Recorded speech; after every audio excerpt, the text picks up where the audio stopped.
mais ñu ngi leen di fay ñu si bëri am nañu contrat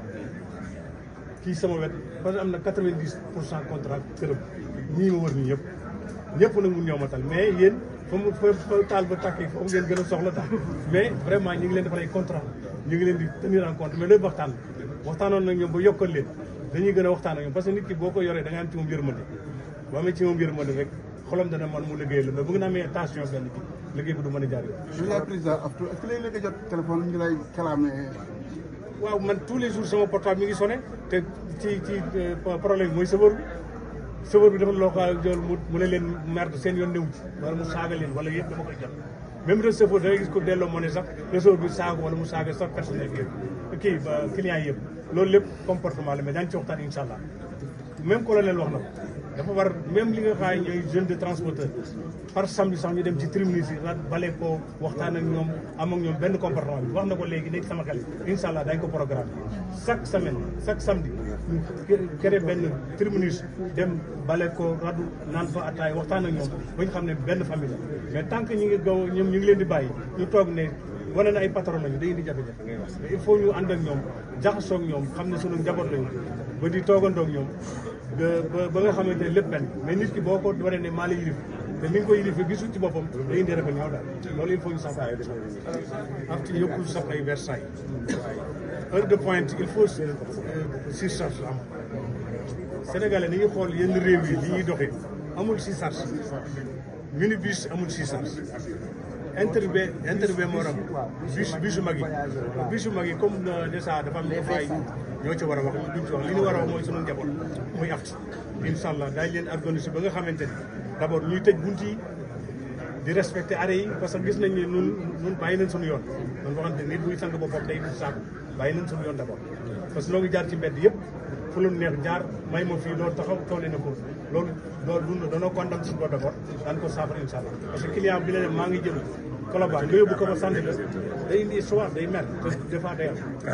léegi la nga rondu yow. 13000 emplois pour régler leen waxtaan rek. ñaata dawalkat ngeen fas yéene xayma au total. dawalkat yi personnel de bord bi nekk na 13000 parce que 2600 véhicules oto bu ne defal 4 personnes ñun 40 emplois bu ñuy wax noonu lañ ko war a waxal mais daanaka maa ngi lancé appel état bi mu fàttali ko lan mooy afti parce que bu ne Dakar dem dig ne TER ne BRT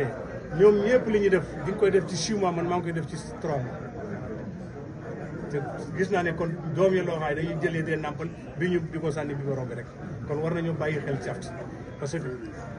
Dakar dem di TER ak BRT li ñuy def ci 3 mois man maa ngi koy def ci 1 mois.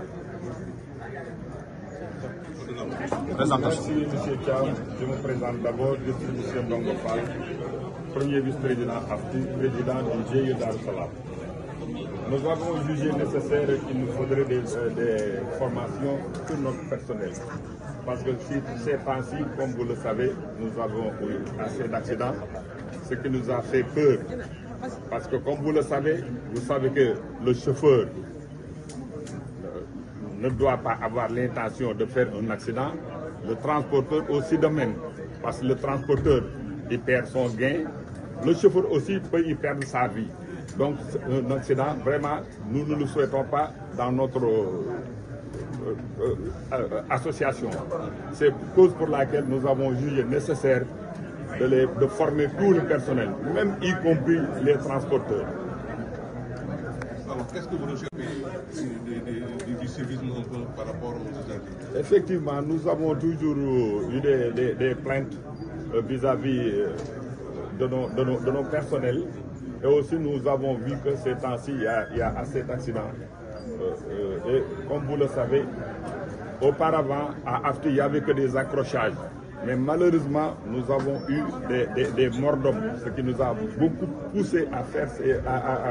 revenir sur les formations. Auparavant, nous avions fait nous avions auparavant formé notre personnel, mais comme vous le savez, le personnel de chauffeurs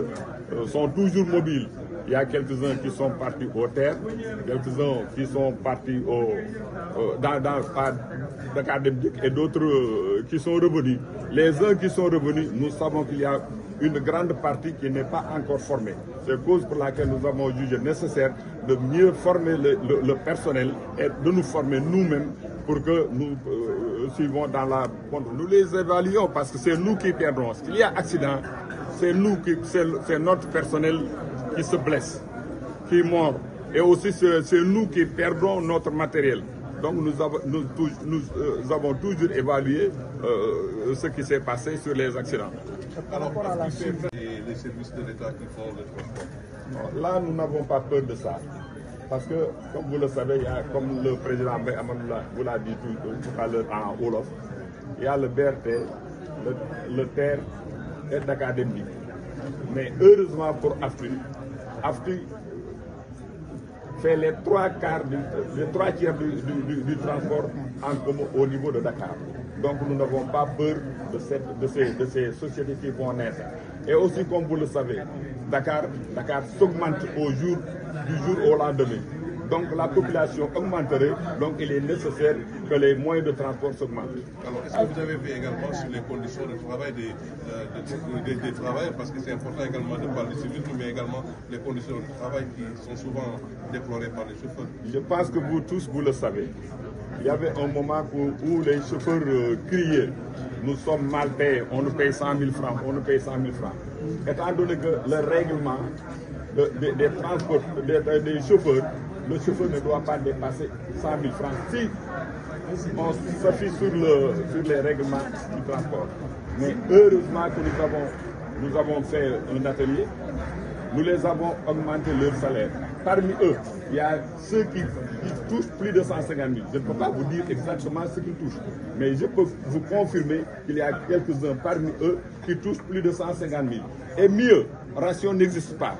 La ration, la personne doit manger sur son salaire. Mais nous les avons octroyé des rations, ce qui veut dire à chaque fois que tu travailles, ton jour de travail, on te donne 3 000. Il y a quelques-uns qui donnent même au-delà de 3 000 à 5 000 francs, y compris le chauffeur et le receveur. Chacun a son gain. Et mieux, si tu travailles bien, il y a quelque chose qu'on te donne comme récompense. Nous avons une mutuelle de santé nommée Transmi, dont le président est là, M. Modoubou. Je pense que vous le savez, il est la meilleure mutuelle actuellement à l'Afrique. Adhérez là-bas, les chauffeurs, leurs fils et leurs femmes, si toutefois qu'ils tombent malades, ils vont avoir un billet d'hôpital et se faire soigner. Ma question, c'est par rapport à l'application des mesures de prévention. Est-ce que vous avez des solutions au-delà de ce que l'État propose? Notamment, avec proposé le permis à points qui n'est pas encore applicable. À ce niveau, qu'est-ce que vous proposez? Non, nous attendons l'État. Parce que si l'État fait ce qu'il doit faire, nous sommes pour. Mais le fait de sanctionner les transporteurs ou bien les chauffeurs, étant donné que l'État n'a pas fait ce qu'il devait faire, ça pose problème. Parce que vous savez que les routes nationales là, ça ne devait pas se faire une fois, en double sens. Les routes nationales devaient se faire en sens unique, 2 fois 2 voies. Si toutefois qu'il y aurait cela, il n'y aurait pas d'accident frontal. Donc l'État a sa mission à faire, nous aussi nous sommes prêts à l'accompagner. Secrétaire général syndicat professionnel transport. lu jëm ci wàllu waay allez-y. waaw ndaje bi ñoo ngi koy rafetlu ndax dañuy def formation tey pour savoir si accident yi nga xamante ni mooy xew ci tali bi. nan la ñu mën a def ba mu gën a wàññeeku. ndax vraiment bu wax accident ni nga tudd sëfoo te nag sëfoo si itam ñu ngi leen di sensibiliser di wax ak ñoom pour formation yi nga xamante ni ñu ngi koy def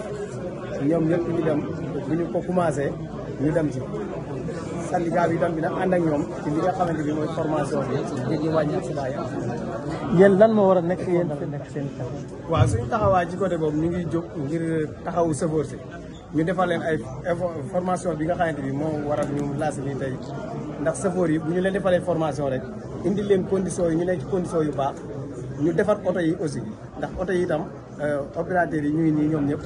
xam nañ ne soog bi am keroog am na tey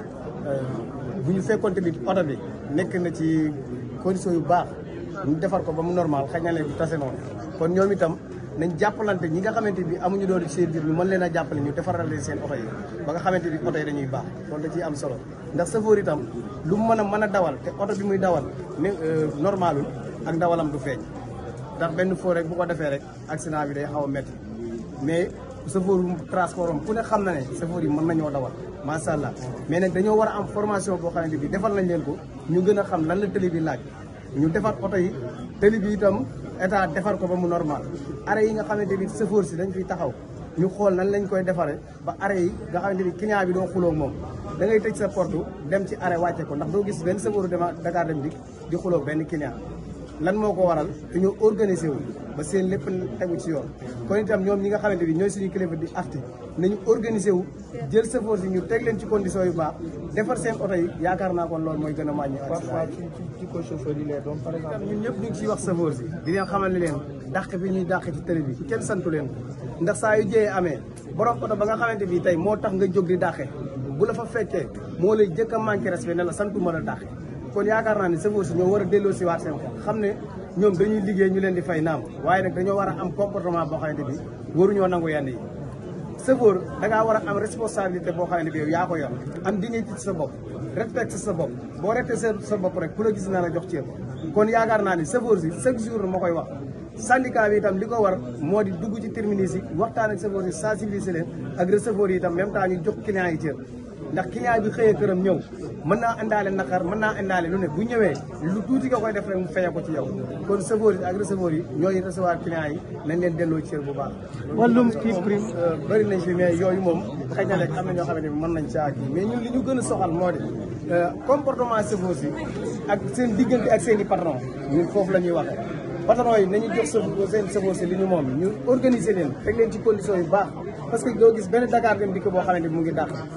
lan moo ko waral am nañu condition yu baax ñu signé leen seen contrat yi loolu lépp kon ñun itam dañ koo soxla